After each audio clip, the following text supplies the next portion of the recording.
అగో ఆయన కేపాల్ sir లెక్కున్నాడు. కేపాల్ sir ఏందో ముచ్చట తీసుకొచ్చిందట.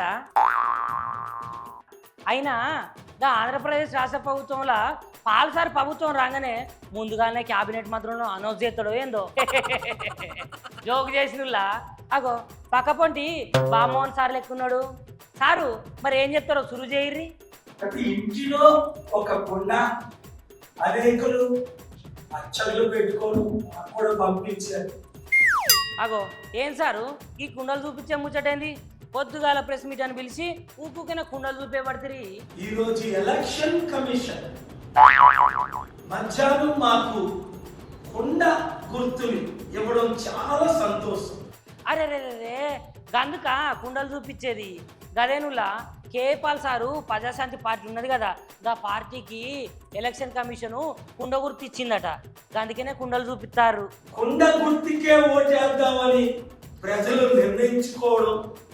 అగో ఏంది సారు ఎలక్షన్ కమిషన్ కుండ గుర్తు ఇచ్చుడు, జనాలందరూ కలిసి కుండ గుర్తుకు ఓటేసుడు, ఇవన్నీ ఎప్పుడు జరిగినాయి సారు? కుండ గుర్తుకే మన ఓటు. ప్రతి ఒక్కరు అన్ని గుర్తుల్ని మర్చిపోండి. పగిలిపోయే గ్లాసు మనకొద్దు, తుప్పడిపోయే సైకిల్ అసలే వద్దు, ఫ్యాన్లో ఊడిపోయిన జీవితాలు, అప్పుల పాలైన జీవితాలు అసలు వద్దు. అబ్బా ఏం సారు ఏం చెప్తారు? నాకేం అర్థం కాలే, మళ్ళీ ఒకసారి చెప్పాలి. ఫ్యాన్లో ఊడిపోయిన జీవితాలు, అప్పుల పాలైన జీవితాలు అసలు వద్దు. అట్లనే కానీ గా పక్కకు బామ్మోహన్ సార్ ఏమో చెవులో గుసగుస పెడతాడు. దా ముచ్చటేందో మాకు కూడా చెప్పరాదు సారు. కుండ గుర్తుకే ఓటేయండి ప్రజాశాంతి పార్టీని గెలిపించండి. కుండ గుర్తుకే ఓటేయండి ప్రజాశాంతి పార్టీని గెలిపించండి. అవును సారు గా ముచ్చట మంచిగానే ఉన్నది కానీ కుండ గుర్తుకే ఎందుకు ఓటేయాలి?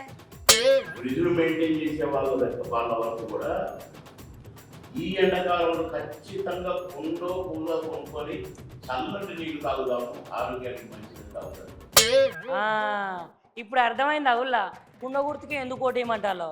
కుండల నీళ్ళు అయితే చల్లగా ఉంటాయి కదా, అందుకనే కుండ గుర్తుకు ఓటేయమంటాడు మన బామ్మోహన్ సారు. ఎవరు పంచాంగం వాళ్ళకి. ఏమో పోనీయరు సారు. ఇన్ని రోజులు కేపాల్ సార్ ఒక్కడే కామెడీ చేస్తారనుకుంటే కేపాల్ సార్కు బామ్మోహన్ సార్ కూడా తోడైండు. అయినా ఆ కుండ గుర్తుకు ఓటేయాలనో మీరు కూడా ఒకసారి ఆలోచించుర్రి. కుండనే గుర్తించుకుందాం, కుండకే మనం ఓటేద్దాం. అందరినీ ఓటేయమని వీలైతే అందరికి మీరు పక్కింటి వారికి బహుమతిగా కుండనివ్వండి. ఇచ్చేంద్ర ముచ్చట్లు ఇట్లాంటి మంచి మంచి ముచ్చట్లతోటి మళ్ళా నేను మీ ముంగడికి వస్తా. నేను మీ ఇచ్చేంద్ర నీరయ్య.